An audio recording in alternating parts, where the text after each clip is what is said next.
Okay, today's daf is Shabbat Lamed Aleph. We're going to start right at the bottom of Shabbat Lamed Amud Bet.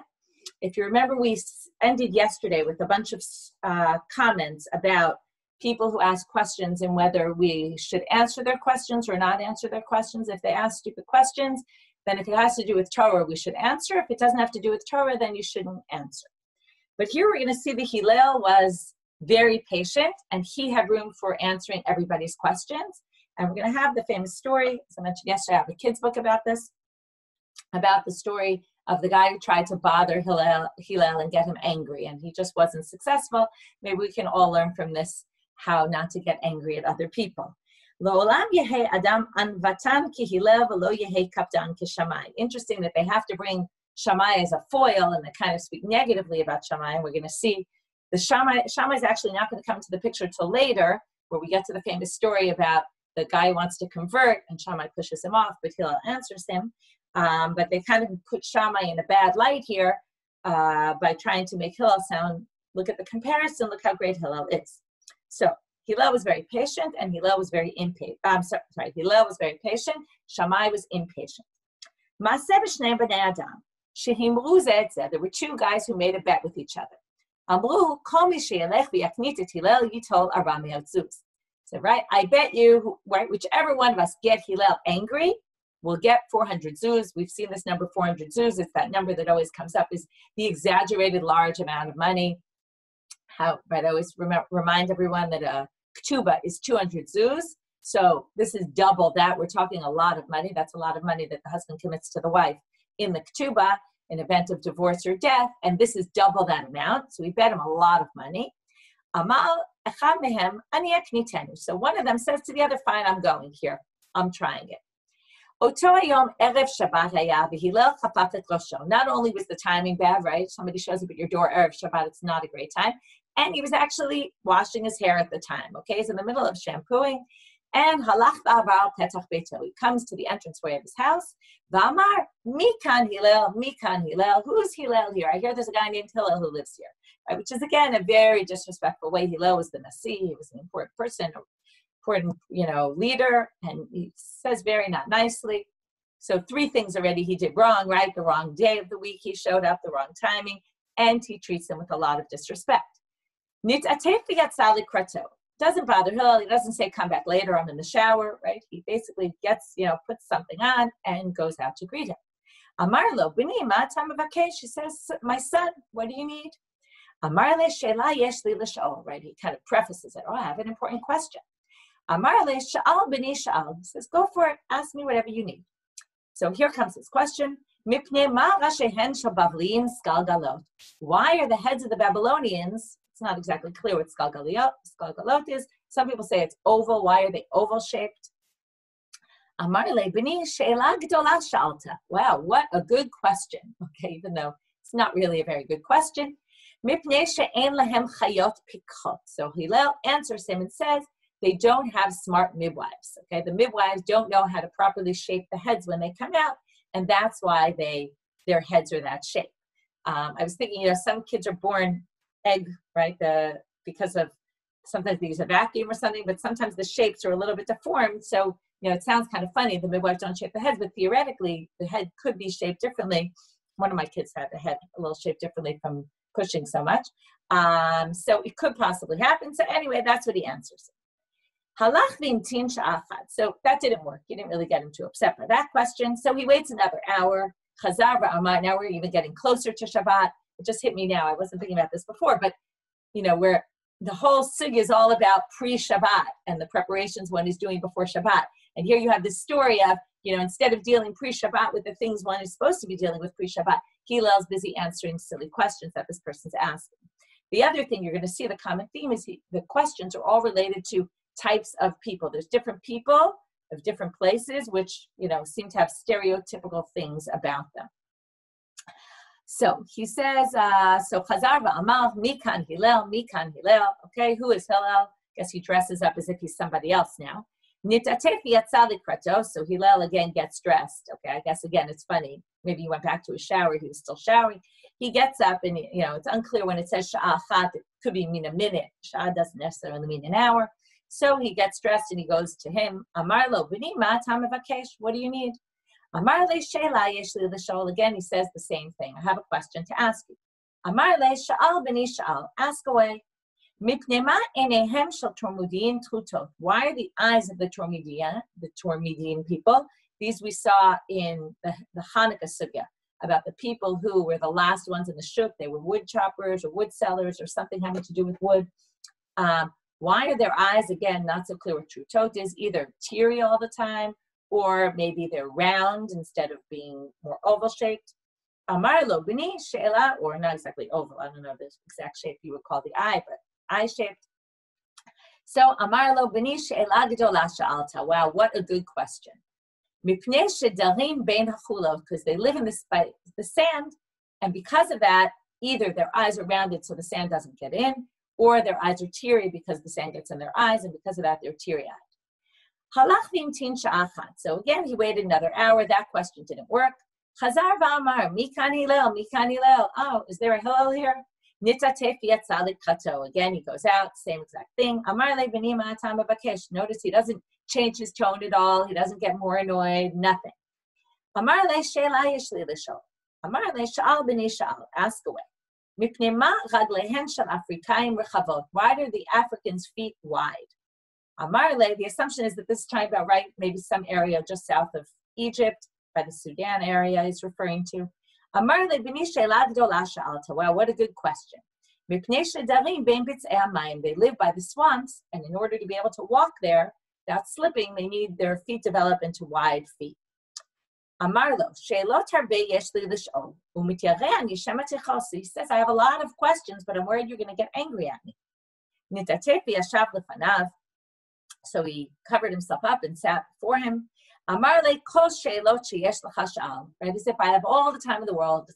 Shabbat's about to come in, but you have questions, I'll answer them. Amarle, atau hillel shekorim otcha nasi Yisrael. Are you the Hillel that they call the Nasi of the Jewish people? Is that you? Amarle, Hain, yes, I am. In fact, I am, which obviously shows he knew who he was from the beginning. Amarle, imatahu, lo yirbu k'motcha b'Yisrael. If you're the great Hillel, well, I wish that there aren't going to be a lot of people like you. Okay, I think he's trying again to get him angry. Amarle, b'ni mipnei ma. So he says with a lot of patience, why are you saying this about me? Amarle, because of you, I lost 400 zuz. Amarle, right? And basically he explains to him, even though it doesn't say it, that because you didn't get angry, right, I lost my bet. Amarle, hebeza here baruchacha, which some explain is be careful. In other words, you don't know who you're dealing with. And before you bet about anything, you should know the facts and not try to get involved in things that you don't really understand. Kedayu Hillel shetabed al yado arba me'ot zuz va'arba me'ot zuz. In other words, you're ra'oi to basically lose 400 zuz on me and even another 400 zuz.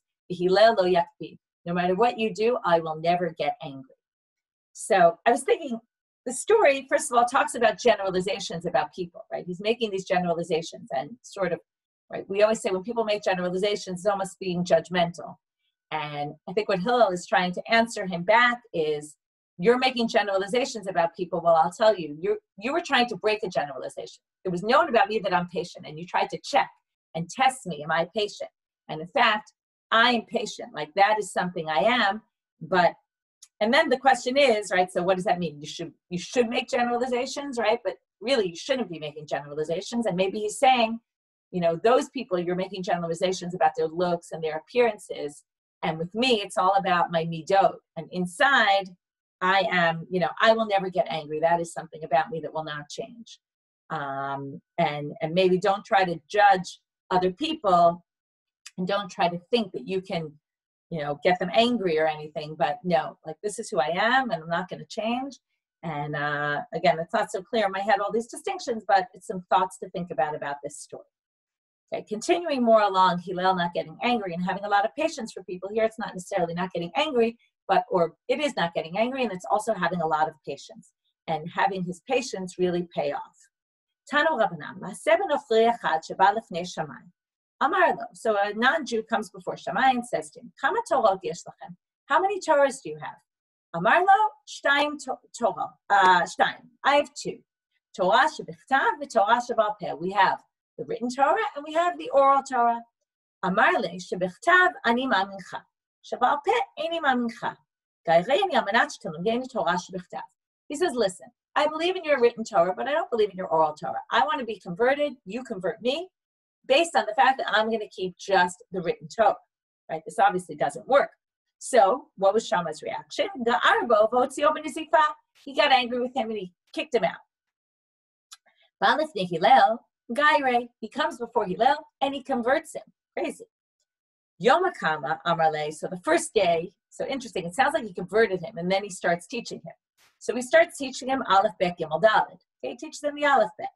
Lemachar apichle. The next day he flips it. What does it mean he flips it? So some explain.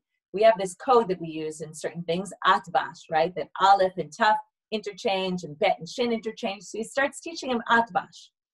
So amar le v'ha'etz mo lo amar li hachi. But didn't yesterday you teach me aleph bet gimel daled? Amar le lava alai didi kasamachta dal pet nami smoch alai. He says, how did you know aleph bet gimel daled hey was the order? Because I told you and you trusted me. So if you trusted me yesterday. Okay, now you can read this in two ways. You can say, if you trusted me yesterday, then trust me when I tell you that you have to keep Torah Shabbat. But better, I think, is you trusted me. And it's, how did you know that it was Aleph Bet Gimel Daled? Because I told you.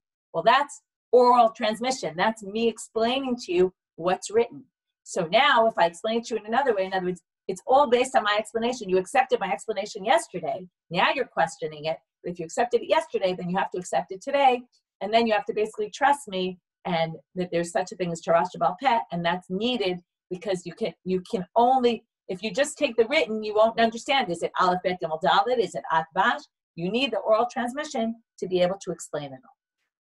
So with that, he convinced him. Okay, Hillel's approach, and we're going to see this further, was even if they're not with you now, if you teach them, and this is all about education and the importance of good education, if you teach someone the proper way, which number one means this is connected with what we saw the other day about starting with b'dichuta, and kind of getting someone excited about what you're teaching. And then once they're in, right, this is Daf Yomi, right? You get hooked in brachot and then you're kind of in for even when you get to the complicated Shabbat stuff. Although as you see in Shabbat, there's lots of, interesting things like brachot-like stuff also, like in today's Daf. So he says basically, right, now he hooked him in and then he was willing to accept it. So it's interesting because Hillel wasn't worried if in the beginning he only took the Torah Shebichtav. He knew that over the long term he would accept it. Okay, we're about halfway down the page now after the two dots, beginning of a line. Shuv ma'aseh b'nochlei echad, another story with a non-Jew, Shabbat lefnei Shammai, came before Shammai. Interesting, all these people came first before Shammai. Amar le ga'ireni al manat shetilamdeni kol haTorah kula. This is the very famous Shani omer al regel echad, right? Teach me all of the Torah while I'm standing on one leg. Dachafo ba'amat habinyan shebiyado. He pushes him off using this implement that was a kind of like a measuring stick, okay, that he had in his house. I want to think about this. I didn't come up with anything, but maybe as we learn, why specifically a measuring stick? Maybe a measuring stick, because actually now I'm thinking about it. A measuring stick is very exact. You measure something and it's exactly as you measured it. And Shammai was measuring people up the way he saw them, right? He saw them and said, this is the way you are, right? And said, someone like that who says, I want to learn all Kol HaTorah Kol HaRegel Echad is going to be always that measure, right? A measuring stick will never change. It's precise. So Shammai looked at it and said, this is precise. This is the way it is. I see you like this. No way. You're out of here. So he goes before Hillel, Gaire, and Hillel converts him. Amarlo, and then he tells him, what's the one thing? Whatever is hated for you, right?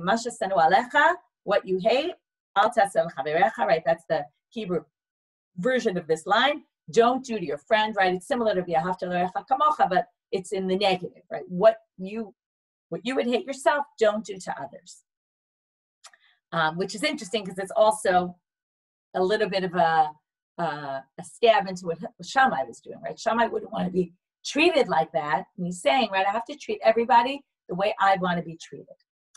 So now he says to him, right, Zo kol Torah kula, that's the whole Torah, the idach pirusha, right, and all else is interpretation, zil gemor. but not to say all the rest is interpretation and that's it. No, it's saying everything else is an interpretation of that. Go learn it. This is kind of saying the Torah has something like a pearl in it. That's the pearl. And if you want to really get there, you got to learn everything else. Another story of someone who wanted to convert.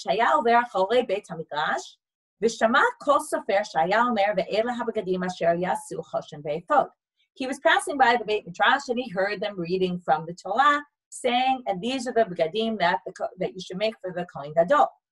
Amar halalu lemi. He said, who are those fancy clothes for? Amru lo leKohen Gadol. That's for the high priest. Amar oto nochli batzmo elech ve'etchayer b'shvil sheyisimuni Kohen Gadol. Wow, I want to get those clothes. I'm going to become Jewish so I could be the Kohen Gadol. It's like that famous, joke about the guy who wants to be the Kohen, and he says he wants to pay all this money. You can't buy Kehuna, right? But then turns out, right? Why do you want to be a Kohen so badly? Because my father was a Kohen, my grandfather. Anyway, this is someone from the outside who wants to be a Kohen Gadol. He thinks he can do that. So what happens? So he goes, Balifnei Shammai, Amar le Giruni Amenach Simuni Kohen Gadol, and Dachapo ba'amat binyan. Again, same implement. He pushes him off. It's interesting. He's always got this amat binyan in his hand, right? It's like you imagine a Shammai walking around all the time with this measuring tool. Balifnei Hillel, and maybe that's what they're saying. Right? If you look at it the way I mentioned it before, he's always measuring people up. He's always kind of, oh, here we go. We measure you. Who are you? And are you worthy of my time? As opposed to Hillel, who was willing to accept even someone who was asking him annoying questions on Erev Shabbat. So Amarle, so he comes before Hillel and he converts him. Amarle, klum amidim melech elamishi yodea tachsisei malchut. So he says to him, you want to be king? Well, the only way you get to be a king is by learning all about being a king. So go learn. Lech lamod tachsisei malchut. Go learn things about being king. Here, obviously, it doesn't mean king. He means high priest. Although we're going to see he brings in king in a minute. Halach dekaha. So the guy goes to learn. Again, he's smart. He's a good educator, Hillel. He says, oh, you want to do this? So go learn about it. Once you learn about it, right, then you'll be able to do it. And of course, the person at that point was interested in learning because he wanted to be a Kohen Gadol. Kevan shigia, and now what's the second important thing about Hillel? And that is number one, go learn, because by learning, you're going to understand things better. And if you learn things yourself, okay, this is a little bit against the way I'm just teaching you, but not having you learn on your own, right? Daf Yomi, that's what it's all about. But the other approach of learning, which is very important, is you should learn it on your own. Things you learn on your own, you internalize better. So he goes and he goes to learn. He gets to the pasuk where it says, well, any stranger who comes close, right, to the Beit Hamikdash, to doing things like the Kohen, will be killed. Amar le, mikazel mina amal. He said, who is this pasuk relate to? Who's the Zal? Amar le, afilu, here we get back to the king.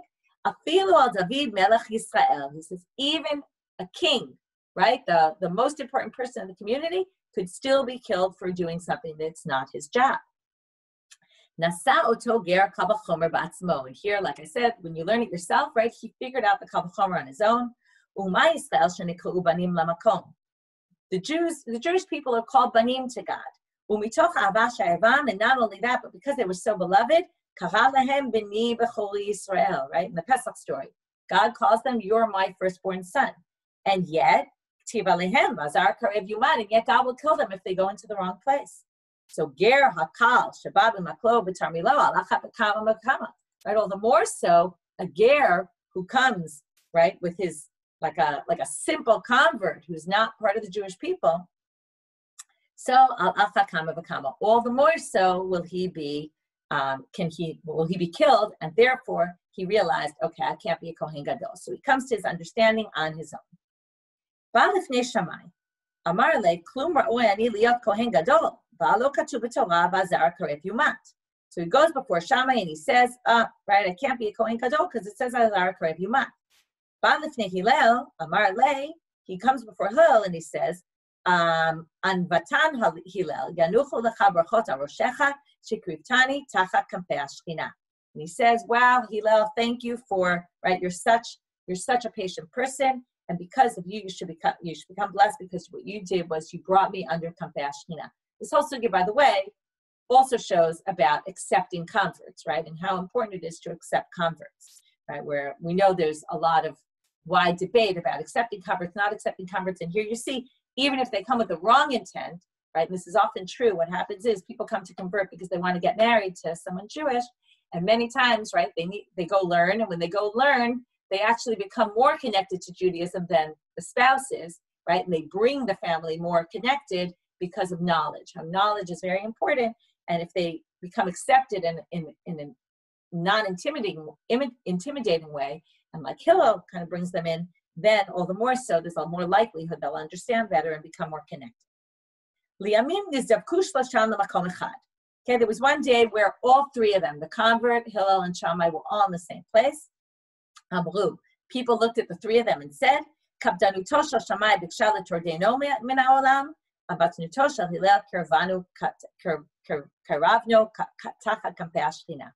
said, look, the anger or the impatience of Shammai almost caused this person to, leave the world. Okay, it doesn't really mean leave the world, but I think it means not be connected to Judaism at all.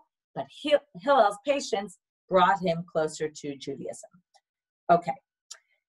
Next, we're continuing with Agadah. We'll try to make sense of all this at the end. Amar Rish Lakish, my dichtiv v'haya emunat itecha. This is, by the way, a very appropriate pasuk for what we're going through right now. V'haya emunat itecha, your belief in what's happening in your day. Okay, that's why it immediately made me think of what we're going through right now. Your belief in itecha, in your specific time. Chosen yeshuot chokhmah v'dat. In other words, if you're strong in your belief of understanding that there's some meaning to what's going on right now, that will give you strength and salvation and intelligence and understanding. Okay, that's what the pshat of the pasuk. Now we're going to darshan it. We're now going to say that those 6 things in that pasuk, emunat itecha chosen yeshuot chokhmah v'dat, all relate to the 6 sidrei mishnah. Okay, very interesting. Emunat zeh seder zra'im. Okay, what's emunah? Having belief in God. Zra'im is all about the crops, and we talk all about the crops, that it's all about having belief in God. We talked about that in Brachot a lot. So realizing that the land comes from God. Itecha, times, right? Things going on time that are timely. Zeh seder moed. That's all the holidays, Shabbat. Chosen, zenashim. Strength is women. Interesting, right? Strength is women. I think what they mean is marriage and those kind of relationships that provide strength. Next, Yeshuot, Zeh Seder Nizikim. Okay, here it gets a little less connected. Yeshuot, salvation. Okay, number one, you could say having a court system provides, certain salvation, protection from society. Also, if you get taken advantage by someone, then also you're redeemed by the court, kind of bringing things back to the way they're supposed to be. Chokhmah, this is a little more complicated. The Chokhmah is Kodashim, and Dad is Taharot. Kodashim is all about the sacrifices. Taharot is all about purity and impurity. They say the Taharot is the hardest to understand, so maybe that's why it's Dad. Like understanding comes from Taharot. There it's the most difficult. And Chokhmah also, and it's the whole, how things worked in the Beit HaMikdash was a certain aspect of Chokhmah, of knowledge. Maybe it's also just a lot of knowledge to learn all the different details of how the Beit HaMikdash works. It's a lot of information, whereas Taharot is a lot more based on understanding. But if we didn't read the end of that pasuk, what does the end of the pasuk say? Yirat Hashem hi otzaro. There's all these things that are important, but the most important is Yirat Hashem. This is basically saying learning is very important, but belief, right, having fear of God, that's more important than anything. And now we're going to talk about that. Amar Rabba, b'sha'ah shemachnisim adam. So first we're going to say, another way of darshaning this pasuk, when they bring Adam Ladim, when you get up to Shamayim at the end of your life, omrim lo, right? You get up to judgment, nasata v'natata b'emunah. Okay, we're going to take all the parts of this pasuk again and darshan them. Did you deal with learning about belief in God? Kavati itim la Torah. Okay, itecha has to do with itim. Did you set aside time for learning? Did you do daf yomi? Asakta b'pruya rivya. Did you have children? Right, that's chosen. Sapita liyeshua. Did you believe in the salvation and the Mashiach coming? Pilpalta b'chokhmah. Did you spend your time learning and pilpulim and all sorts of trying to understand things? Hevanta davar mitoch davar. Did you try to make inferences from one thing to another? Even if you did all those things, Yirat Hashem hi otzaro. But if you treated Yirat Shamayim as if that's the real treasure, then lo. Otherwise, you can't come in. In other words, you could do all these great things in your life, but if you don't have fear of God, useless. And now we're going to talk about that a lot. Mashal Adam Shamar L'shlucho. It's like somebody tells their messenger, we're going to have a mashal, tells his messenger, Aleli kor chitin la'aliyah. Bring me a core of wheat, right? The core is a measurement, to the attic. Halach behelalo. He went and brought it to the attic. Amarle, iravta li bahen kav chumton. Did you give me a kav of, that's another measurement of chumton, which is stuff that would prevent worms from getting in. Amarle lav, he said no. He says, Amarle, mutavim lo helta. Now, not only did you bring me, it's bad enough I can't use my chitin, but now I have an attic full of worms, right? What did I need that for? I was better off not even having it. This is what it's saying. Better off not to have learned Torah if you're going to learn Torah and not have fear of God. Very powerful line. Tana deber Rabbi Yishmael. Ma'arev adam kav chumton. Now we're going to just have a halacha that's connected to the mashal, totally tangential. You can mix a kav of chumton b'kor shel tfuah ve'ino choshesh. If you mix in a kav of chumton with your core of wheat and you weigh it, now it's going to weigh more because it has the chumton in it, and you sell it as if, let's say, right, it now has a core plus a kav of wheat mixed with this chumton, which doesn't cost the same amount as the wheat, but you sell it all for the price of wheat, that's okay. You're not taking advantage of anyone because the kav of chumton is protecting the wheat, and therefore you can sell it for that price. Amar Rabba bar Rav Huna, kol adam sheyesh bo Torah, we're back to this. Ve'ein bo yirat shamayim, you have Torah but not fear of God. Domeh legizbar shemasru lo maftechot hapnimiyot u'maftechot hachitzoniyot lo masru lo. Very nice analogy. It's like you have the way to get into the inner room, but you can't get into that inner room unless you have the keys to the outer room, right? It's like someone gives you a house and they give you the keys to the bedroom, but they don't give you the keys to the house. So what's that going to help you, right? Or car keys without giving you the code to the alarm, right? It's not going to help you. But here I think the analogy is very nice because what it's saying is once you have Yirat Shamayim, that will give you entrance into the inner, it's almost like thinking about the Kodesh Kodashim, right? The inner sanctuary of God. But you can't get there with just Torah. You need the belief in God or the fear of God. That will get you to be able to then enter that inner room. Okay. Ayel Machris Rabbi Yanai. So now Rabbi Yanai came in and said, Chaval al delate lehu. Wait, sorry. Sorry, I didn't read it right. And therefore, Behei Ayel. How is he going to get in? Machris Rabbi Yanai. Rabbi Yanai now announced, Chaval al delate le darta. Vitara ledarta avid. It's like saying, another analogy, someone who doesn't have a courtyard and he builds an entranceway to the courtyard. Right? Like, what's the point of learning Torah if you don't have Yirat Shamayim? You're basically building something to get into somewhere where you're never going to get in because it doesn't exist for you. Okay? That's his analogy. Amar Rav Yehuda, Lo bara kadosh baruch hu et olamo ela kadesh yir'u milefanav. The whole reason God created the world was so that people would fear him. Shneimar.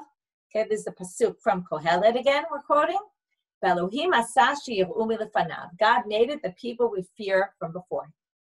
Rabbi Simon and Rabbi Elazar, the two of them, they were sitting. Rabbi Yaakov bar Acha passes by. One said to the other, get up before this person because he's a God-fearing man. Amar le'idach, the other one said to him, we're not sure who said what yet, Neku makame, get up before him, Degever bar Oryanu, because he's a Torah scholar. So Amar le, so the first one says to the second one, Amina lacha'ana, Degever dechil chatainu. I said he's a Yirei Shamayim.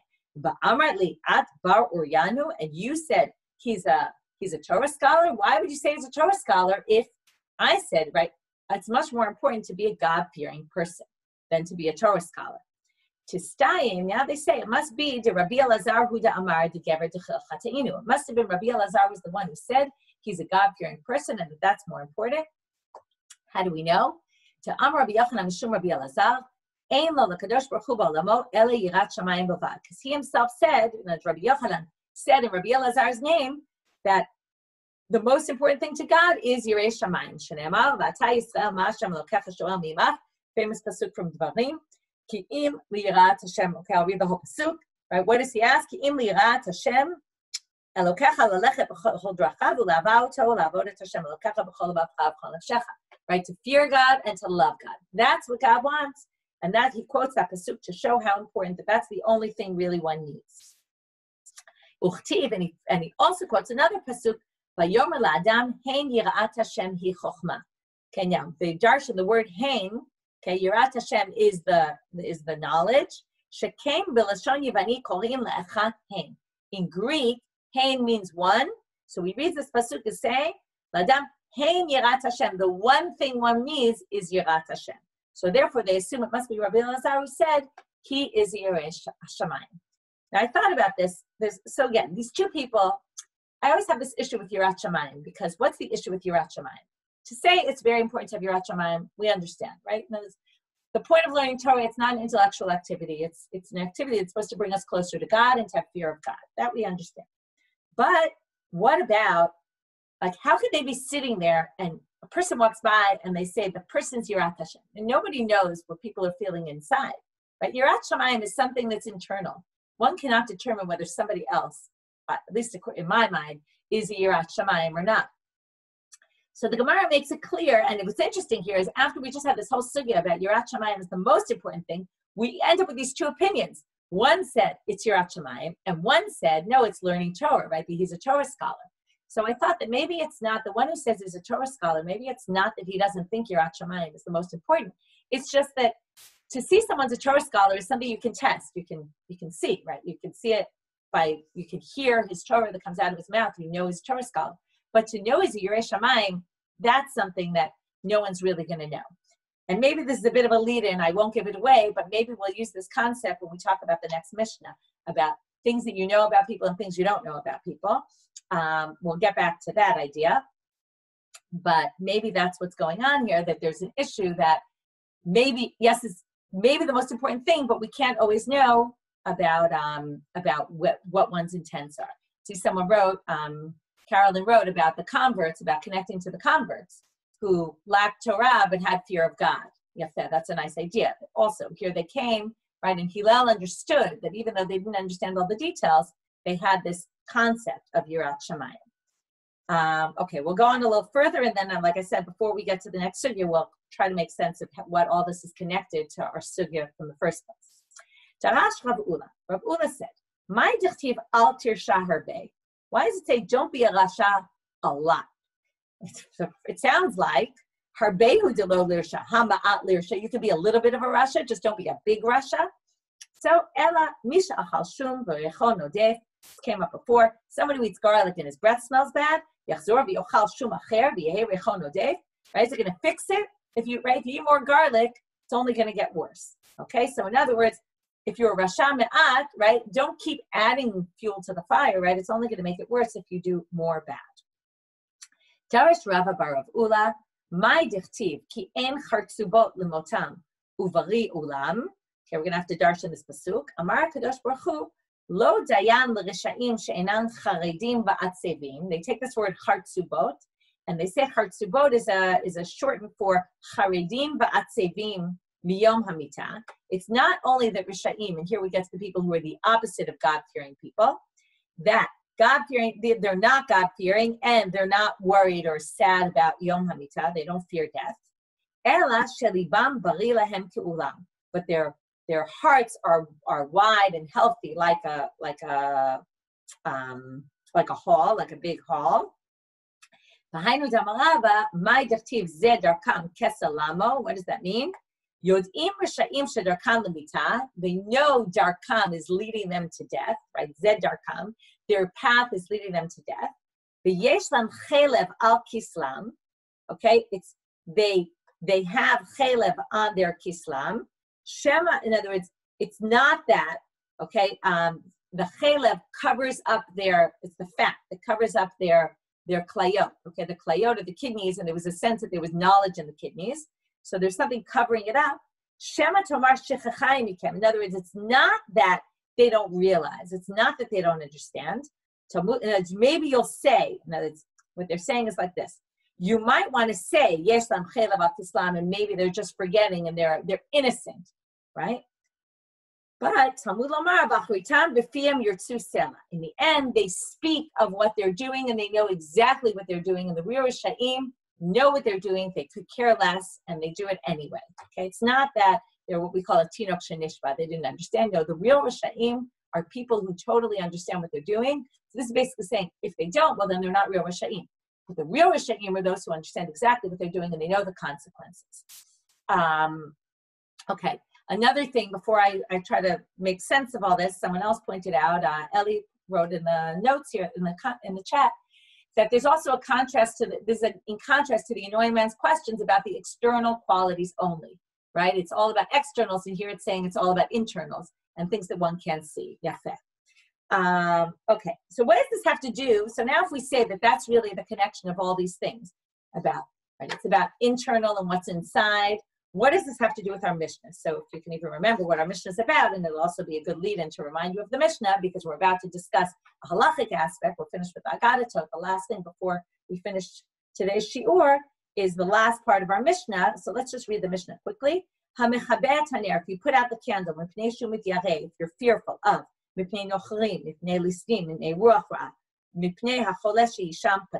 exempt. If you're doing it because you want to save the shemen, save the nair. By the way, we didn't talk about this. The nair is the kli that the candle went into. It's not a candle. It's the kli that they had, right? They didn't have candles like we did. It's the utensil that our kids used to make in Gan, right? A little clay thing that you would put the oil in and put the wick in. So if you were worried that was going to get blackened from the fire and you wanted to protect it, if you want to protect the wick to be able to reuse it, chayav. But Rabbi Yossi poter b'kulan, he exempts all these cases. Chutz min haptila mipnei shu aseh pecham. So what's this Mishnah about? If you think about the beginning of the Mishnah particularly, it's saying there's certain circumstances where we allow things. Now, as soon as we start to allow things for certain circumstances, it's always kind of opening a Pandora's box, right? If we allow for this, maybe we'll allow for other things.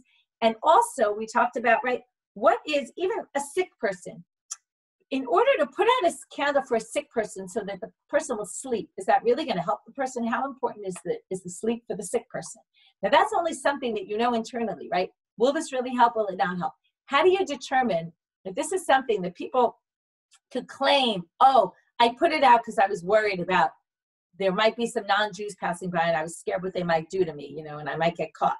Or I was worried about listim, or I was worried. These are all things that theoretically you could kind of, where you draw the line and what's really I'm concerned about, how much do you need to be concerned and how serious is it? These are all things that you could take this halacha and kind of twist it and take it to where you want. And if on the one hand, the Torah is kind of allowing dispensations, the rabbis are allowing these dispensations, you could do it for various reasons. However, know that you have to be careful about this and you have to have the right intent, and you can't kind of say I'm doing it because I'm worried about the nochrim, but really I'm doing it to protect the oil because I want to reuse it, right? We all know that we can play mind games with ourselves even about trying to justify I'm doing it for this reason and that. And maybe that's why they have this whole sugya here about what's going on in your head, what you're thinking. Maybe that has to do with this sugya. Okay, it's one possible connection. I'm sure one could come up with other connections. Okay, now finishing up with the sugya. We'll stop before the Mishnah today. We'll start with the Mishnah tomorrow. This is kind of starting a new topic. Okay, so back to our sugya. We're now at the 2 dots, about 12 lines from the bottom. So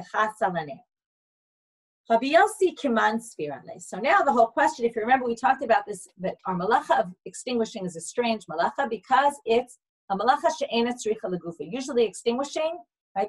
The reason why people extinguished in those days, really there's 2 reasons. One is for the black stuff, for the soot, or the pacham they call it in the Mishnah, that they want to get from the candle, which they use for various things.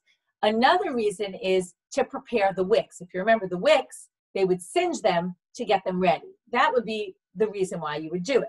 So now we're going to see why is there this exception according to Rabbi Yossi in the Mishnah where he says all these are okay. You just can't do it if you're chas al ptila because it makes pecham. So the question is, who is he going like? Is he like Rabbi Shimon, who says, if it's a malacha she'en tzricha legufa, you're exempt, but it's patur v'asur, it's only asur midrabanan? Or is it like Rabbi Yehuda, who's mechayev? So why is he mechayev?